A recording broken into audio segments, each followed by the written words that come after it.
कोलकाता के केस में सीबीआई और ईडी आखिरकार सारे सबूतों को छोड़कर अब आरजी कर के अंदर कूड़े को क्यों खंगाल रही है।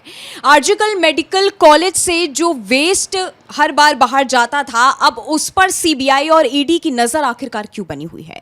क्या इस केस में कोई अब नया मोड़ आने वाला है, या अब इस केस में जितने सबूत जो है सीबीआई के पास हैं, अब उन सबूतों को छोड़कर सीबीआई कुछ ऐसा नया निकालने वाली है जिससे ये केस सिर्फ एक दिन में पूरा का पूरा सुलझ जाएगा। आज जो कहानी और जो कहानी के पीछे का जो रहस्य है हम आपको बताने वाले हैं, वो काफ़ी ज़्यादा चौंकाने वाला है। मेरे साथ अभिषेक मौजूद है। अभिषेक, सबसे पहले तो आरजीकर मेडिकल कॉलेज की चर्चा जिस तरीके से हो रही है, लेकिन अब इस केस में यूपी का कनेक्शन भी निकल करके आ गया है। आरजीकर मेडिकल कॉलेज की चर्चा के साथ साथ उत्तर प्रदेश की चर्चा क्यों हो रही है?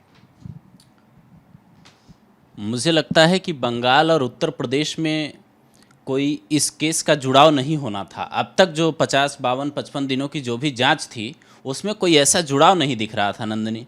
लेकिन जब मैं पढ़ रहा था तो इंडियन एक्सप्रेस की एक रिपोर्ट मुझे मिली, जय मजुमदार की रिपोर्ट है। वो रिपोर्ट जब मैं पढ़ रहा था तो मुझे एक कंपनी का नाम मिला, एसएन एनवायर सॉल्यूशन नाम की कंपनी है। इस कंपनी का जो मददगार एक और कंपनी है, इस कंपनी के साथ उसका यूपी से कनेक्शन है। ये कहा जा रहा है कि आरजीकर मेडिकल कॉलेज में जो मेडिकल वेस्ट था उसको यूपी के प्लांट में, वो यूपी के प्लांट में आता था, और इसका बाकायदा दिल्ली से भी कनेक्शन बताया जा रहा है। तो मैं इस पूरे उस पे आऊँगा कि ये कहानी क्या है। मैं अभी शॉर्ट में आपको बताता हूँ कि ये यूपी कनेक्शन इसका आखिर है क्या। तो इसको समझने के लिए आपको ये समझना होगा कि जो आरजीकर मेडिकल कॉलेज का जो वेस्ट था, मेडिकल वेस्ट, जो दवाइयाँ थी, जो इंजेक्शन था और जो तमाम चीज़ें थी जो यूज़ करने के बाद फेंके जाते हैं आमतौर पे, उनका जो निस्तारण होता है मेडिकल प्रोसेस के तहत, वो जो कंपनी ले जाती थी उसका नाम था एसएनजी एनवायर सॉल्यूशन। कई बार ये आरोप लगे कि वो जो वहाँ का मेडिकल वेस्ट है उसको वहाँ के नगर निगम के जो कूड़ा घर है उसमें डाल दिया जा रहा है। अब ये कितनी बुरी बात है आप खुद से अंदाज़ा लगाइए। तो ये जो कंपनी है ये बंगाल के सरकारी अस्पतालों का 70% ऐसे ही बायोमेडिकल वेस्ट ले लेती है। इसके जो बिजनेसमैन है इनका नाम है एसपी सिंह। अब दिक्कत इस बात की है कि इस जो कंपनी ये है, इसके पास कोई भी अपना प्लांट नहीं है और 44 महीने से ये बिना अपने प्लांट के ये चीज़ें खरीद रही थी। और इसमें वहाँ के कौन कौन से अधिकारी इन्वॉल्व थे, आखिर नियमों के परे जाकर इस तरीके की बीडिंग क्यों हुई। जब कोरोना के वक्त इसकी बीडिंग हो रही थी, जब इसकी बोली लग रही थी, तो कैसे इनको ठेका मिल गया इस चीज़ का, ये बड़ा सवाल उठ रहा है नंदिनी। और सीबीआई के हाथ ये फाइल जब 2019 वाली लगी तो ये बात निकलकर सामने आई और पता चला बाकायदा कि ये जो 3 राज्य हैं, जैसे बंगाल के बाद दिल्ली का जो फर्म है और जो यूपी में जो प्लांट है, ये तीनों जगहों पे इससे के तार जुड़े मिले हैं। उसके बाद अब ये जो बांग्लादेश जाने की बात सामने आई थी कि बायोमेडिकल वेस्ट संदीप घोष बांग्लादेश में बेच देता था, वो अब इन राज्यों से क्या कनेक्शन है इसको खंगाला जा रहा है। और इसके बाद कोई नई जानकारी मुझे लगता है इससे जुड़ी सामने आएगी। ये भले ही जो वित्तीय अनियमितता का मामला था जो ईडी जांच कर रही थी उससे जुड़ा है, लेकिन इससे कोलकाता जो आरजीकर मेडिकल कॉलेज का केस है उसको सुलझाने में काफ़ी मदद मिली। आरजीकर मेडिकल कॉलेज का नाता आयोग से क्यों ऐसा बताया जा रहा है? क्योंकि तमाम तरह की बातें जो हैं इस पर निकल करके आई हैं। हालांकि पहले कोई रिपोर्ट्स नहीं थी, लेकिन अब धीरे धीरे जिस तरह की रिपोर्ट्स आ रही हैं उसमें सवाल सबसे पहले यही है कि आखिर का नाता क्या है इस पूरे केस में। यही जो मैं बता रहा था आपको कंपनी की बात, ये कंपनी में जो राजीव सिन्हा अभी पश्चिम बंगाल के चुनाव आयुक्त हैं, उनका नाम है राजीव सिन्हा। वो उस वक्त स्टेट हेल्थ सेक्रेटरी थे। अब स्टेट हेल्थ सेक्रेटरी का काम ये होता है, उनके पास तमाम फाइलें जाती है सरकारी विभाग की, स्वास्थ्य विभाग की। तो ये जो वेस्ट मैनेजमेंट का जो एसएनजी एनवायर सॉल्यूशन को ठेका मिला था, ये उनके वक्त में ही मिला था। ये बाकायदा इंडियन एक्सप्रेस के रिपोर्ट में इस बात का जिक्र है। और उस नियम में ये भी जिक्र है कि 4 महीने में आपको प्लांट लगाना होगा अगर आपने बिडिंग ले ली। लेकिन इस कंपनी ने कोई भी प्लांट नहीं लगवाए। बाकायदा हालत ये हो गई कि कुछ महीने बाद, इसी साल जब इनका वो मिला, जब इनका टेंडर रद्द हुआ पिछले साल, तो इन्होंने 3 महीने में नए प्लांट खोले एक, और उसके बाद फिर से इनको टेंडर मिल गया। तो वो कौन लोग थे जो नियमों के परे जाकर इस तरीके का काम कर रहे थे, इस बात की मुझे लगता है जांच हो रही है। और अगर नियमों के परे जाकर जांच नहीं कर रहे थे तो फिर ये फाइल देखकर सीबीआई वक्त क्यों बर्बाद कर रही है, ये भी बड़ा सवाल।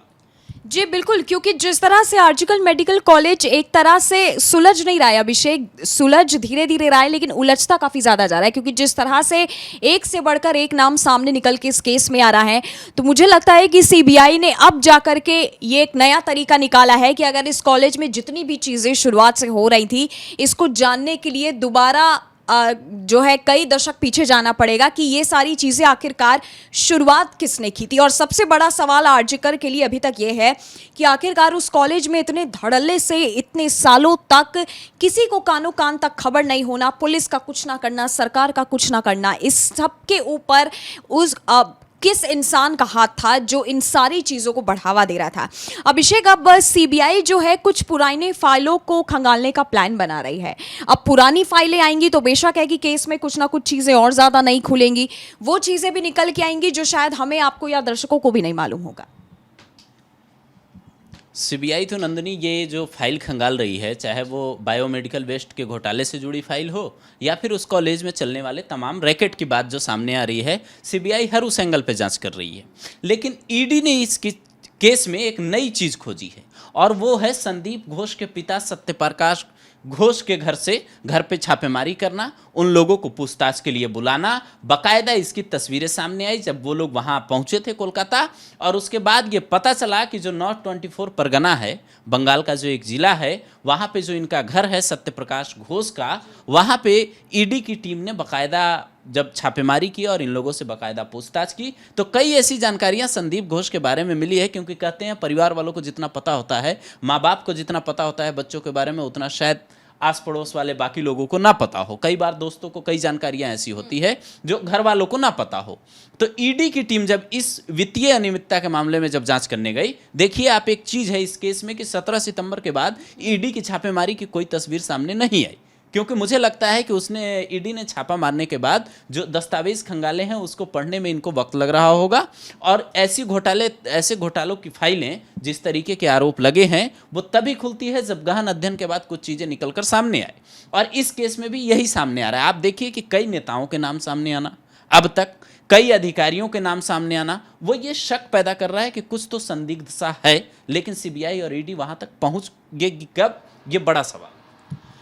आर्जिकल मेडिकल कॉलेज का हर तरफ जो है सिर्फ एक ही बात है कि आखिरकार इस कॉलेज में जो है, मतलब जिस नॉर्मल तरीके से वो आर्जिकल मेडिकल कॉलेज चलना चाहिए था, उस नॉर्मल तरीके से नहीं चलता था। उस कॉलेज में तमाम तरह की चीज़ें ऐसी होती थी जिसकी कंप्लेन बच्चों ने कई बार की है, बैक टू बैक की है, ऊपर लेवल तक जाके की है, लेकिन आखिरकार इन सब चीज़ों में कोई एक्शन नहीं हुआ। आर्जिकल मेडिकल कॉलेज को कहा जाता है अभिषेक की भीख मांगकर जो है बनाया गया है। इस पूरी कहानी के पीछे का रहस्य क्या है?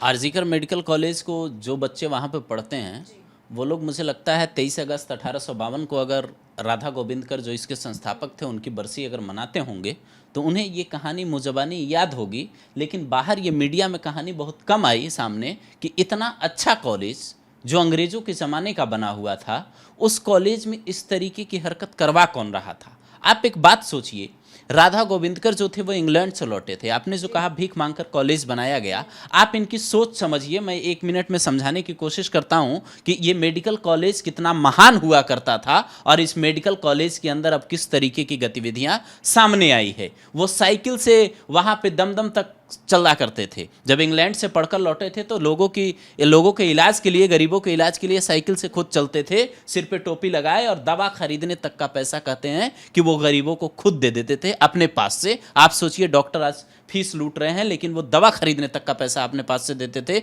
वो फ्री में इलाज करते थे, समझिए। और ये वो दौर था जब इस दौर में 1899 में वहाँ प्लेग महामारी आई थी। प्लेग महामारी से हिंदुस्तान कितनी बुरी तरह प्रभावित हुआ था ये सब लोग जानते हैं, अंग्रेज़ों के ज़माने की बात है। और उस वक्त जब ये आरजीकर जो राधा गोविंदकर हैं, जब ये काम कर रहे थे, गरीबों के इलाज के काम कर रहे थे, तो इनकी मदद सिस्टर निवेदिता ने भी की थी। लेकिन उसी वक्त इनके दिमाग में एक बात आई कि बंगाल के लोगों की अगर भलाई करनी है तो उसके लिए हॉस्पिटल खोलना होगा, बड़े हॉस्पिटल खोलने होंगे। उसी वक्त ये किताब भी लिखते थे, लेकिन कहते हैं किताबें लिखकर कितने पैसे आप जुटा पाओगे। और उसके बाद जब भीख मांगने वाली बात है वो ये थी कि एक मीडिया रिपोर्ट में मुझे जानकारी मिली कि एक शादी की पार्टी, भव्य पार्टी आयोजित हुई थी और उसमें आरजीकर इनको, राधा गोविंदकर को बाकायदा निमंत्रण भेजा गया था तो उस गेट के दरवाजे पर खड़े होकर वो जो वीआईपी वहाँ पे लोग आ रहे थे उनसे ये कह रहे थे कि आपसे जितना बने आप पैसा दीजिए, मैं यहाँ हॉस्पिटल खोलना चाहता हूँ। वो खुद इस बात से, कई लोग ये बोल रहे थे कि ये इनके जैसा आदमी जो इंग्लैंड से पढ़कर लौटा है वो इस तरीके से भीख मांग रहा है। लेकिन जब इन्होंने ये डेडिकेशन दिखाया तो 25,000 रुपए जमा हुए, 12 बीघा ज़मीन खरीदी गई, 70,000 में 30 बेड का हॉस्पिटल बना। लेकिन उसके बाद एक वक्त ऐसा भी आया जब इसका नाम आरजीकर नहीं कुछ और हुआ करता था। उसके बाद वहाँ के मुख्यमंत्री बदले और तमाम चीज़ें हुई। उसके बाद आरजीकर मेडिकल कॉलेज एक जाना माना कॉलेज बन गया। लेकिन आज आप हालत देखिए कि संदीप घोष जैसे लोगों की वजह से उस कॉलेज की हालत क्या है। इस बात के लोग वहाँ, इस बात को मुझे लगता है कि बंगाल से जुड़े लोग बेहद आसानी से समझ रहे होंगे कि इस कॉलेज की प्रासंगिकता पहले क्या थी और अब क्या हो गई। जैसे कि एक कहावत है कि एक जो है खराब से पूरे टोकरी को गंदा कर देता है, एक खराब मछली पूरे तालाब को गंदा करती है, वैसे ही आरजीकर मेडिकल कॉलेज का जो है ये हाल जो आपको देखने को मिल रहा है। जिस तरह से अभिषेक आपने बताया कि आरजीकर मेडिकल कॉलेज अपने समय में कितना नामी होता था, जिस तरह से आपने कहा कि वहाँ गरीबों का इलाज जिस तरह से किया जाता था, लोगों का इलाज फ्री में किया जाता था, और एक इतना जाने माने कॉलेज का, एक इतने हाईटेक कॉलेज का जो हाल इस समय हुआ है वो काफ़ी ज़्यादा, मतलब मैं कहूँगी कोई देख भी नहीं पाएगा अगर आप उस हॉस्पिटल के अंदर घुस करके अब उसका हाल देखेंगे। हालांकि जिस तरह से तमाम अपडेट्स जो इस कॉलेज में निकल के आई, जिस तरह से उस मेडिकल कॉलेज के मुर्दा घर की बात की गई कि पूरे हॉस्पिटल की लाइट बंद होती थी, लेकिन रात के 12 से 3 बजे तक सिर्फ एक मुर्दा घर होता था जिसकी जो है लाइट वहाँ पर जलती रहती थी। जिस तरह का भ्रष्टाचार उस कॉलेज के अंदर फैला है और जिस तरह के स्कैंडल जो है उस कॉलेज के अंदर फैले हैं, सवाल सीबीआई के सामने सबसे बड़ा यही है कि आखिरकार वो सबसे बड़ा बॉस कौन था जिसके इशारों पे धड़ल्ले से कलकत्ता में आरजीकर मेडिकल कॉलेज के अंदर इतना घिनौना काम होता था। खैर, अब सीबीआई जो है पीछे के सबूत खंगाल रही है। अब इस केस में आगे क्या होना है, हालांकि 30 सितंबर तक का अब जो है अल्टीमेटम मिला हुआ है। अब 30 सितंबर जो है मेन डेट है, उसके बाद क्या फैसला होता है, क्योंकि दुर्गा पूजा की तारीख भी जो है नज़दीक है। कलकत्ता का हाल कैसा हो रहा है, पश्चिम बंगाल का हाल कैसा है, ये आप सब जानते हैं। और हर कोई उस डॉक्टर बिटिया को इंसाफ दिलाने के लिए बैठा है कि आपको चाहे जितनी कार्रवाई करनी हो आप करिए, लेकिन उस डॉक्टर बिटिया को इंसाफ जल्द से जल्द मिलना चाहिए। आपकी इस वीडियो के बारे में क्या राय है, आप हमें नीचे कमेंट सेक्शन में कमेंट करके बता सकते हैं।